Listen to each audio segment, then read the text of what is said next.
Bonjour à toutes et à tous.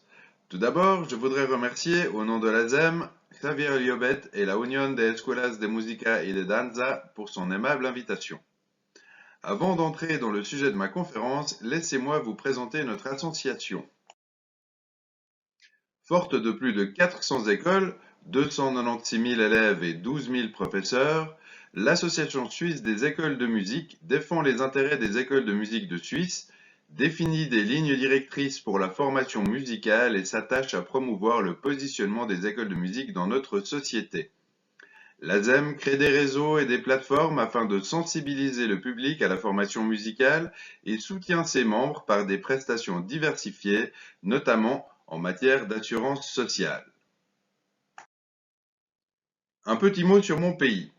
La Suisse est une confédération composée de 26 cantons, et il est important de comprendre qu'une grande partie de ce qui concerne l'enseignement de la musique est du ressort des cantons uniquement.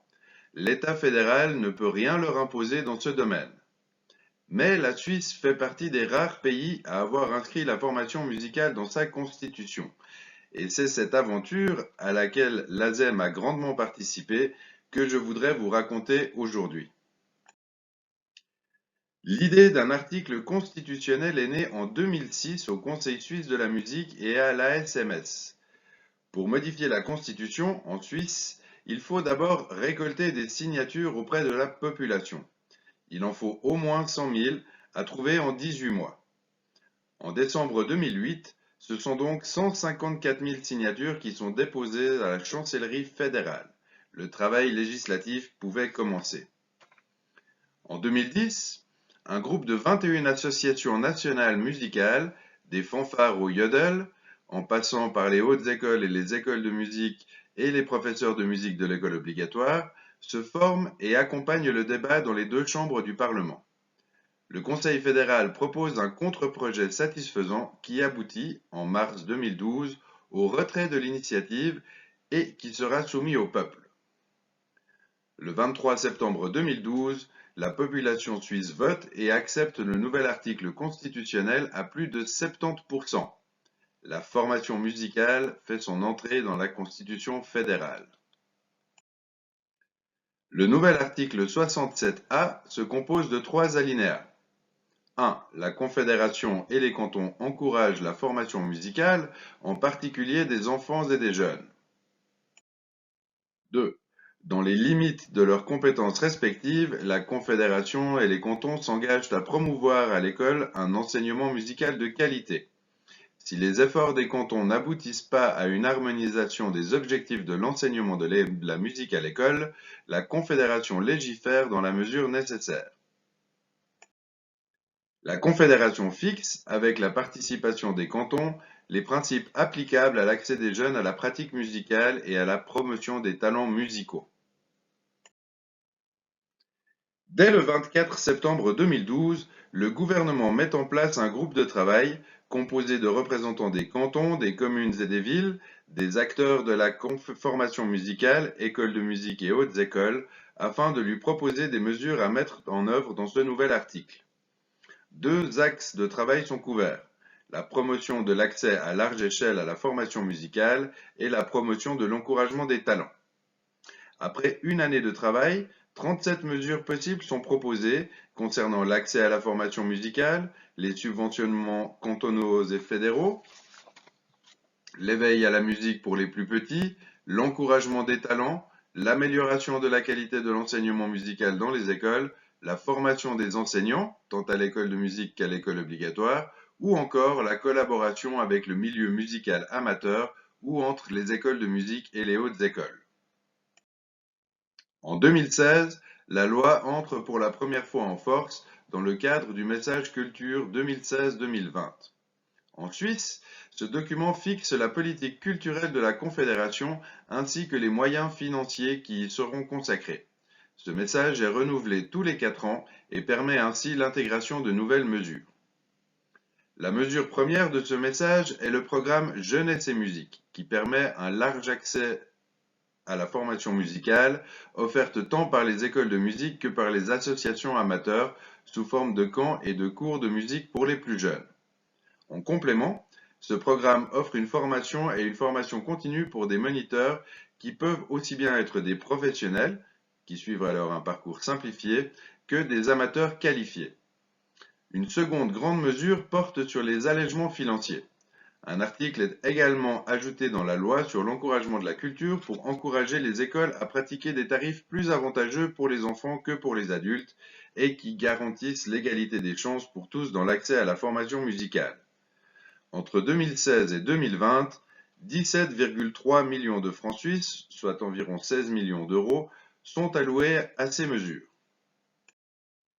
Ces sommes peuvent paraître assez réduites à l'échelle d'un pays, mais il faut toujours se rappeler qu'en Suisse, la formation scolaire et musicale est une prérogative des cantons jusqu'à l'entrée à l'université.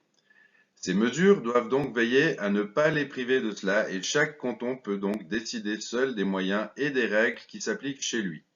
Par exemple, dans mon canton, le canton de Vaud, la loi sur les écoles de musique alloue une subvention annuelle de plus de 22 millions de francs suisses, environ 20,5 millions d'euros, aux écoles de musique reconnues. Au niveau suisse, ce sont ainsi 700 millions de francs, soit 650 millions d'euros, qui sont alloués annuellement aux écoles de musique par les cantons et les communes. Malheureusement, les situations cantonales sont très différentes. Certains sont très généreux, d'autres pas du tout.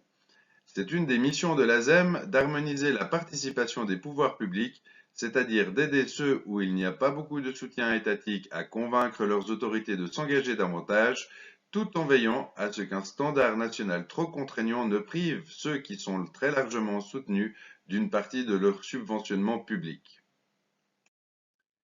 Pour expliquer brièvement le programme Jeunesse et musique, l'État reconnaît des moniteurs jeunesse et musique après 3 modules de formation. Puis, ces derniers peuvent accéder à un soutien financier complémentaire de la Confédération pour organiser des cours, des stages ou des camps de musique.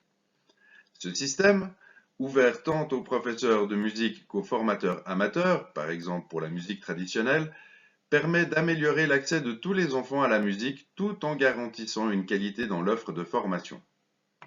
Le programme Jeunesse et musique a maintenant bien démarré et a permis de soutenir de nombreux projets.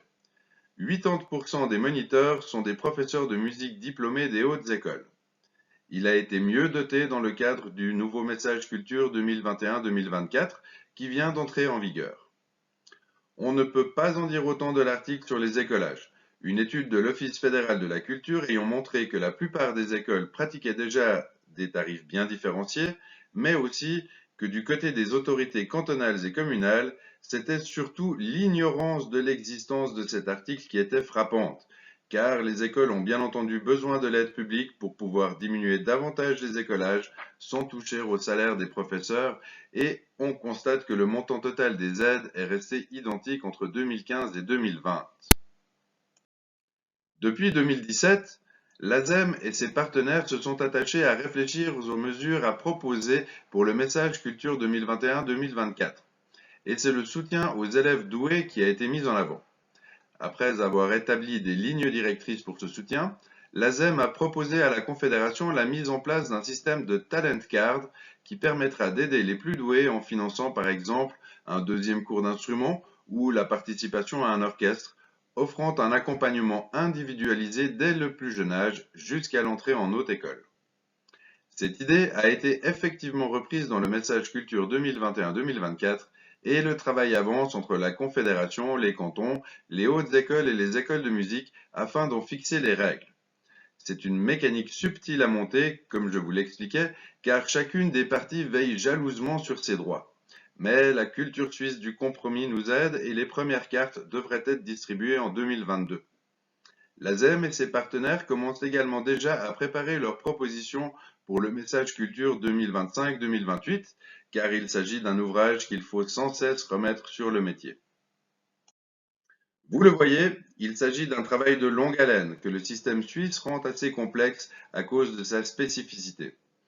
Les écoles de musique sont toutefois reconnues comme des acteurs de la formation et cet article constitutionnel leur donne une bonne base pour aller ensuite négocier avec leurs autorités cantonales et communales. Comme partout, l'argent est le nerf de la guerre afin de pouvoir offrir des écolages abordables aux élèves et à leurs parents, tout en garantissant un salaire correct aux professeurs de musique qui, dans tous les cantons, doivent être titulaires d'un master en pédagogie instrumentale ou vocale. La différence est que certains cantons, comme le canton de Vaud par exemple, ont mis cette obligation de titre dans leur loi, tandis que d'autres la demandent, mais sans exigence officielle des autorités. Cette exigence de titre vise à assurer la meilleure qualité possible de l'offre de formation qui s'appuie également sur le profil professionnel des professeurs d'instruments ou de chant que la ZEM, avec ses partenaires, a mis sur pied. Ce document date de 2006 et se veut une image aussi large que possible de ce qu'est un professeur de musique. Il met l'accent sur la formation requise, les compétences que doivent développer les musiciens et le rôle qu'ils jouent dans notre société. Pour le réaliser, la ZEM a réuni des représentants des directions d'écoles de musique, des hautes écoles, ainsi que des professeurs couvrant de la manière la plus large possible le spectre de l'enseignement, de l'éveil musical à la rythmique, en passant par le travail collectif et, bien sûr, l'enseignement instrumental et vocal individuel. Actuellement, ce document est en révision afin de rester toujours actuel, en tenant compte de l'évolution de la société et de ses exigences actuelles et futures. Il met l'accent sur le développement du personnel, la formation initiale et la formation continue. Il se veut d'un outil destiné tant aux politiciens qui décident des soutiens accordés à la formation musicale, aux jeunes désireux d'entreprendre des études dans une haute école, qu'aux écoles de musique elles-mêmes pour qu'elles puissent développer leur offre et avoir une base pour l'amélioration continue de leurs professeurs. À ce titre, la ZEM travaille en étroite collaboration avec la Conférence des hautes écoles de musique suisse afin, d'un côté, de préparer nos jeunes talents de manière optimale à l'entrée à la haute école de musique et de l'autre, de récupérer des professionnels en pédagogie musicale compétents à la fin de leurs études. Les deux associations fêtières se réunissent plusieurs fois par année pour définir ensemble des champs d'action communs pour promouvoir et améliorer tous les aspects de la formation musicale. Ce nouveau profil devrait sortir en 2023, un nouveau groupe de travail national venant d'être mis sur pied dans ce but. La ZEM envisage aussi un échange sur le plan international à ce sujet. Je vous remercie de votre attention et de votre intérêt pour les écoles de musique suisses et souhaite à tout le monde beaucoup de courage dans ces moments si particuliers et de pouvoir bientôt recommencer à faire de la musique ensemble sans barrière.